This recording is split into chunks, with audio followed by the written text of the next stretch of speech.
예수를 사랑하고 예수를 따라가라, 예수를 사랑하고 예수를 따라가라, 이런 제목으로 말씀을 나누도록 하겠습니다. 지금 우리가 이제 갈라디아서 살펴보고 있는데, 갈라디아서는 우리가 예수를 믿음으로 얻는 자유에 대해서 이제 증거하고 있죠. 그리고 이 자유를 얽어매는 것을 이제 율법의 규정에 얽매이는 삶이다라고 표현을 합니다. 이게 뭐냐 하면, 이 갈라디아 교회 가운데에 곧 교사들이 들어와서 예수도 믿어야 되지만 할례도 받아야 된다. 예수도 믿어야지만 그렇지만 율법도 지켜야 된다. 이런 가르침을 베풀었단 말이죠. 이제 거기에 대해서 만약에 너네들이 지금 다시 할례를 받는다. 여러분, 할례가 뭡니까? 남자의 생식기의 표피의 끝을 잘라내는 거잖아요. 이런 걸 다시 하게 되면 또 얼마나 힘들고 피곤해요. 뭐 꼭 필요하면 받아야겠지만, 이거는 너네들이 다시 스스로를 속박하는 거고 스스로를 힘들게 하는 거고, 하나님이 예수 안에서 주신 자유함을 스스로 버리는 바보 같은 짓이다. 너네 절대 그러면 안 된다. 라고 하면서 지금 이제 그 율법의 의미들을 어떻게 살펴보아야 하는지를 지금 말씀하고 있는 것입니다. 그래서 이제 어제 본문에는 어떤 부분을 말씀하고 있냐면, 이제 아브라함을 계속 말씀하는 거예요. 아브라함을 계속 말씀하면서, 아브라함이 어떻게 구원받았냐? 율법을 지켰냐? 아니, 율법이라는 게 주어지지도 않았다. 율법은 430년 후에 더해진 것이다. 모세를 통해서 더해진 것이다. 이게 아브라함이 의를 얻은 방식인 믿음을 패할 수가 없다. 원래부터 믿음이었다. 이제 이런 말씀을 해주고 계시거든요. 근데 우리가 이제 이런 의문은 들죠. 요즘에도 어떤 이단들이 뭐 율법 지켜야 된다, 뭐 이렇게 나오면 사람들이 괜히 주눅 들고, 저도 신앙생활 하면서 이런 얘기를 들은 적이 있거든요. 지금 뭐 어떤 교회에서 말이죠. 무슨 제사를 드린다. 여러분, 그런데 절대 가면 안 됩니다. 이단 중에 이단입니다. 여러분, 제사는 누가 완성했냐면 예수님께서 완성하셨어요. 단 한 번에 완전한 제사로. 더 이상 드릴 제사가 없습니다. 그런데 뭔가 이렇게 좀 하면 신령해 보인다 이거죠. 자, 그러면 어제는 원래부터 율법이 아니라 믿음이었다. 이제 그런 부분들을 논리적으로 이제 바울 사도가 증언한 것을 살펴봤다면, 그렇다면 오늘의 말씀에서 보는 것은 무엇이냐면, 그럼 율법의 의미가 뭐냐는 거죠. 그럼 율법은 왜 줬냐? 원래부터 믿음이면 율법은 도대체 우리한테 준 이유가 뭐냐? 이 아브라함에게는 분명히 이런 말씀을 하셨거든요. 너의 씨를 통해서 모든 민족이, 모든 열방이 복을 받을 것이다. 이렇게 말씀해 주셨거든요. 그럼 이스라엘이라는 한 민족에게 율법을 주신 이유가 뭐냐? 쉽게 말해서 두 가지입니다. 하나는 죄를 깨닫게 하는 것이죠. 그렇게 함으로 죄를 억제하는 것이고, 또 하나는 율법을 통해서 우리를 예수 그리스도께로 인도하는 것입니다. 자, 오늘 본문을 보십시오. 19절. 그런즉 율법은 무엇이냐? 범법함으로 더하여진 것이라. 여러분, 로마서에서 뭐라고 말씀하냐면, 율법으로는 죄를 깨달음이라. 생각하십니까? 하나님께서 아브라함의 그 믿음 가지고 이렇게 쭉 살아가면서 예수님 오셔서 이제 아브라함이 주신 씨가 예수님이다. 딱 이렇게 끝내도 될 것 같은데, 430년 후에 모세를 통해서 출애굽할 때 율법을 주신 것은 이 사람들의 죄를 억제하고, 그 죄가 무엇인지를 이렇게 모르잖아요. 사람 율법이 없으면. 죄를 깨닫는 거예요. 이렇게 하면 안 되는구나. 이렇게 하면 하나님께 위법이 되는구나 하는 것을 이제 깨닫게 되는 것이죠. 자, 그래서 첫 번째로는 지금 이제 율법으로는 죄를 깨닫는 것을 말씀해 주고 있고요. 자, 근데 여기 보십시오. 천사들을 통하여 19절 중반부터 있습니다. 한 중보자의 손으로 베푸신 것인데 약속하신 자손이 오시기까지 있을 것이라 하면서 지금 약속하신 자손인 예수 그리스도를 말씀하고 있죠. 그래서 범법함으로 더하여진 것, 죄를 깨닫게 하는 것의 의미만 더 있지 않고, 약속하신 그분이 오실 때까지 이제 그 율법이 그분을 가리키는 역할을 한다는 것을 지금 말씀하고 있습니다. 자, 여기 이제 20절에도 그 중보자를 통하여 베풀어 주셨던 그 율법이 그 중보자는 한 편만 위한 자가 아니라 하나님은 한 분이시니라 라고 말씀하신 여기서 중보자는 아마도 모세를 가리키는 것으로 보여집니다. 율법을 베푸는. 자, 근데 재밌는 거는 여러분, 중보자는 여기 이렇게 나와 있죠. 중보자는 한 편만 위한 자가 아니나 하나님은 한 분이시니라 이렇게 말씀하고 있습니다. 이게 약간 어려울 수 있는데, 어려워 보일 수 있는데 여러분 어렵지 않습니다. 하나님과 중보자가 있고 또 중보자라는 건 여러분 또 한 편을 대표하잖아요. 그러니까 우리와 하나님 사이에 있는 분이 중보자잖아요. 예수 그리스도인데, 우리가 중보자는 예수 그리스도인데, 물론 여기서는 이제 모세를 대표적으로 얘기를 하지만 율법을 준 중보자로. 근데 여러분, 중보자는 또 하나님을 위하고 또 중보자는 이 사람을 위하는데, 여기서 이 사람 쪽을 위할 때요, 이 하나님이 우리 모든 사람과 하나님 사이를 이을 때는 이스라엘이라는 한쪽 편만을 위하지 않습니다. 이 중보자는 모든 민족을 하나님과 연결하죠. 근데 여러분 율법을 보세요.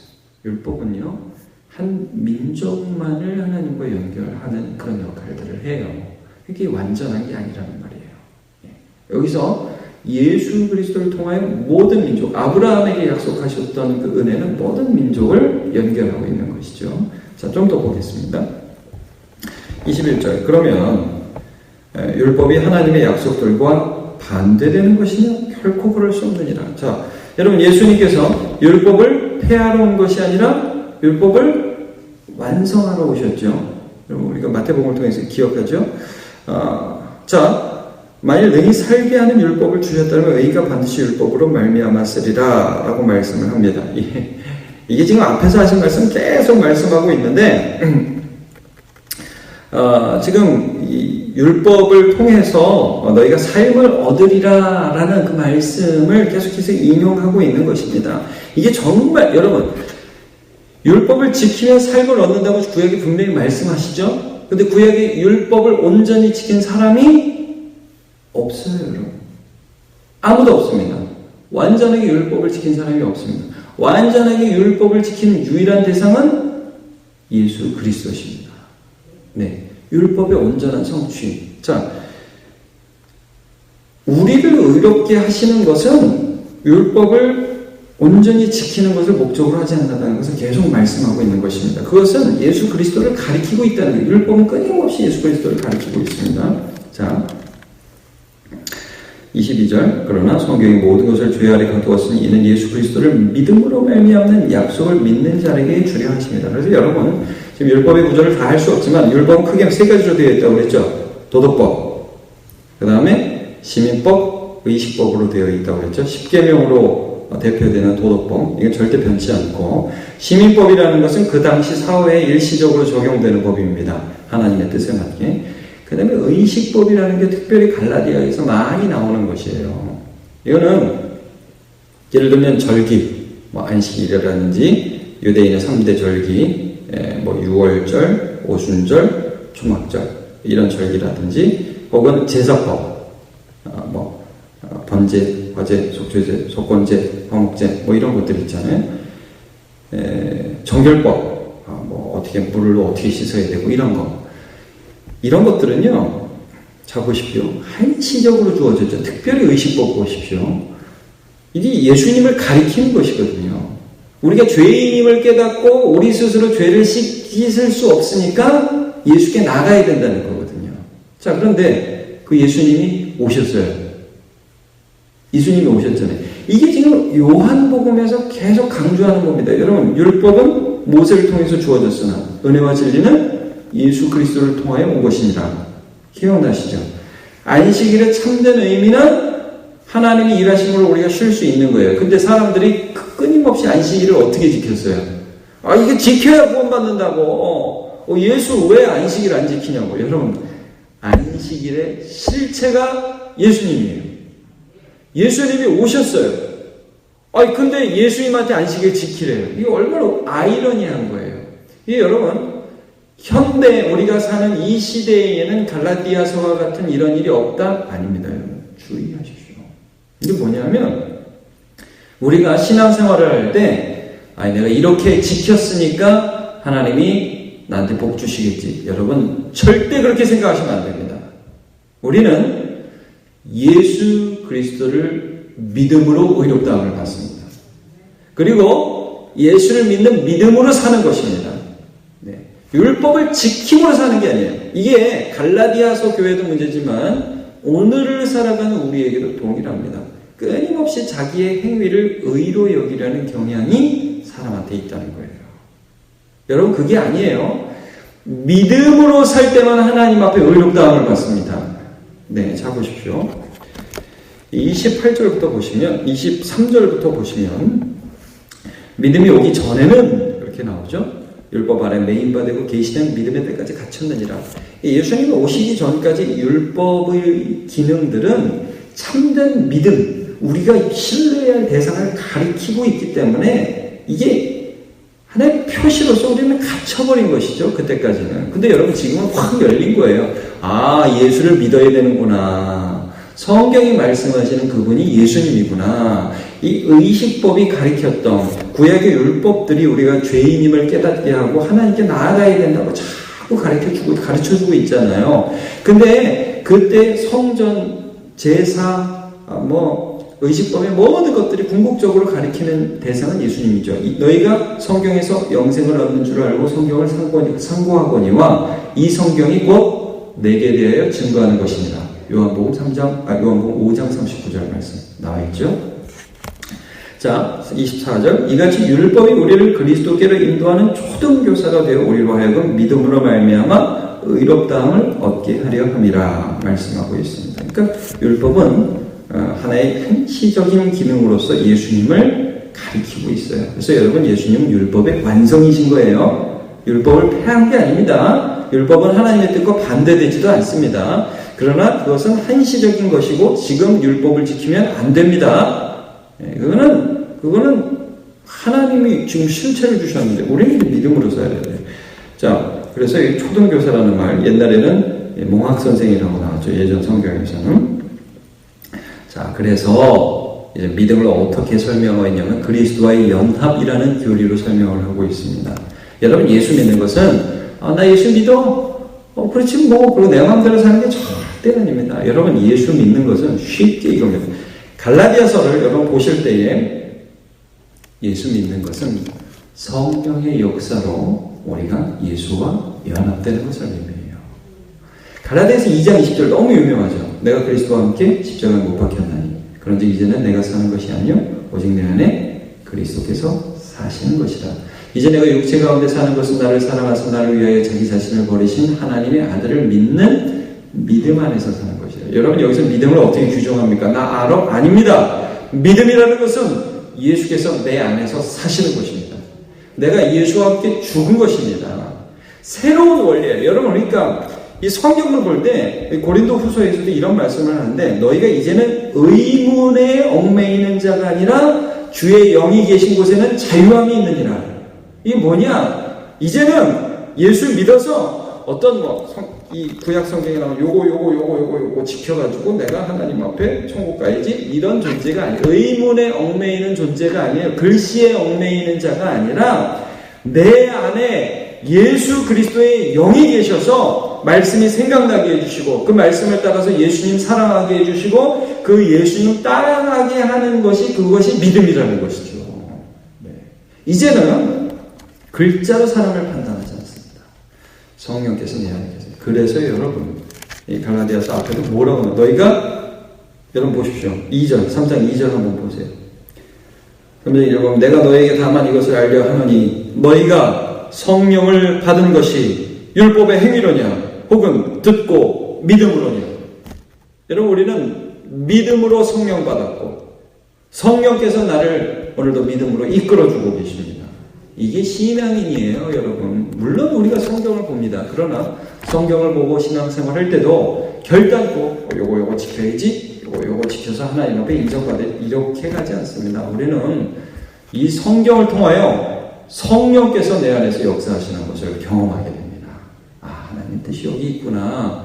하나님 이걸 원하시는구나. 그래서 여러분 신앙생활이 뭡니까? 인생의 제일 되는 목적이 우리 하나님을 기뻐하고 즐거워하고 영원토록 영광스럽게 하고 영원토록 그를 즐거워하는 것. 그게 신앙의 목표죠.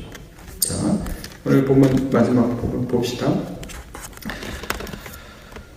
믿음은 어떻게 설명할까? 26절 너희가 다 믿음으로 말미암아 그리스도 예수 안에서 여러분 하나님의 자녀가 하나님의 자녀야. 예수와 상관없이 그런 일이 일어나지 않습니다. 예수 안에서 우리가 하나님의 자녀가 됩니다. 그리고 27절 누구든지 그리스도와 합하기 위하여 세례를 받았다. 이전에는 할례를 받았습니다. 그것은 예수님과의 연합에 대한 예표로서의 일시적인 율법이었습니다. 그러나 이제는 실제이신 예수님이 와서 우리는 예수와 연합하게 됩니다. 예수 안으로 들어가게 됩니다. 예수 안으로 세례를 받는다는 말씀을 지금 하고 있어요. 예수 안에서 우리는 그리스도와 합하여 이제는 성례, 물론 여기서 세례는 이제 성령 안에서의 세례를 가리키죠. 우리가 하나님의 자녀가 되는 것. 그리스도 옷 입게 되면 여기 세례 받는다는 그리스도 옷 입는다 이러죠. 이거는 뭐 마치 우리의 정체성을 어떤 뭐 가면을 쓰다 이런 동사도 되는데 우리의 정체성이 뭐 이건이다 제 이름을 뭐 이렇게 얘기하면 그거는 이제는 더 이상 나는 없는 거예요. 예수의 사람이다. 예수로 옷 입는다. 그런 뜻입니다. 28절에 너희는 유대인이나 헬라인이나 종이나 자유인이나 남자나 여자나 다 그리스도 예수 안에서 하나이니라. 이제는 완전 새로운 체계인 것이죠. 성령님께서 그냥 예수의 사람이 우리 모두는 다 예수의 사람이 예수 안으로 들어갔어요. 네. 자 29절 오늘 마지막 절 너희가 그리스도의 것 예수의 것 사나 죽으나 우리의 유일한 위로는 우리가 예수님의 것이라는 것이죠. 아브라함의 자손이 약속대로 유업을 이을 자니라 하면서 믿음의 원리가 하나님의 믿음의 원리가 아브라함의 때부터 그리고 오늘 우리에게 이르기까지 여전히 왕노릇하는 것을 보게 됩니다. 자 여러분 우리 신앙생활 합니다. 절대 이 신앙생활을 이 성경을 그냥 글자로 보면서 너 이거 지켰어? 너 이거 안 했어? 이건 똑같이 율법으로 접근하는 것입니다. 그렇지 않습니다. 오늘날도 대부분의 이단들이 그렇게 접근합니다. 안식교, 신천지는 말할 가치도 없어요. 거기는 수많은 이단들이 요거 했냐? 여러분, 우리는 예수님을 사랑합니다. 예수님을 따라갑니다. 말씀을 통해서 예수님을 따라갑니다. 성령은 우리에게 그래서 자유함을 줍니다. 오늘도 이 갈라디아서 나와 있는 의문에 순종하지 않고 율법에 순종하지 않고 예수께 순종하는 저와 여러분 되시길 주님의 이름으로 축복합니다. 같이 기도하겠습니다. 하나님, 율법은 범법함으로 인하여 더하여진 것이고 그리스도 예수라는 실체가 오시기까지 한시적으로 주어진 그러나 이것을 통하여 하나님의 뜻을 분명하게 보여주는 하나님의 방법이었습니다. 이제 우리는 믿음의 시대를 살고 있었습니다. 그 율법이 그렇게 기다려왔고 그렇게 가리켜왔던 실체이신 예수 그리스도께서 이 땅에 오셨고 또 그가 그의 말씀을 우리에게 들려주셨으며 그의 영이 오늘 우리 예수 믿을 때 우리의 심령 속에 있어서 우리가 예수 그리스도의 것이며 우리는 예수 그리스도와 합하여 세례를 받았고 우리는 예수 그리스도로 옷 입었으며 예수 그리스도의 것이 되었습니다. 하나님 오늘도 이 세상을 살아가면서 어떤 율법적인 내가 가지고 있는 기준들로 살아가는 자가 아니라 성령을 따라서 자유하게 살아가게 하여 주옵소서. 그러므로 누구든지 그리스도 예수 안에 있는 자에게는 결코 정죄함이 없나니 이는 그리스도 예수 안에 있는 생명의 성령의 법이 죄와 사망의 법에서 너를 해방하였음이라 하였습니다. 하나님 오늘도 우리가 살아가면서 참으로 해방된 성도로서 성령 안에서 주 예수를 따르며 살아가게 은혜 내려 주옵소서. 감사드리며 예수님의 이름으로 기도하옵나이다. 아멘.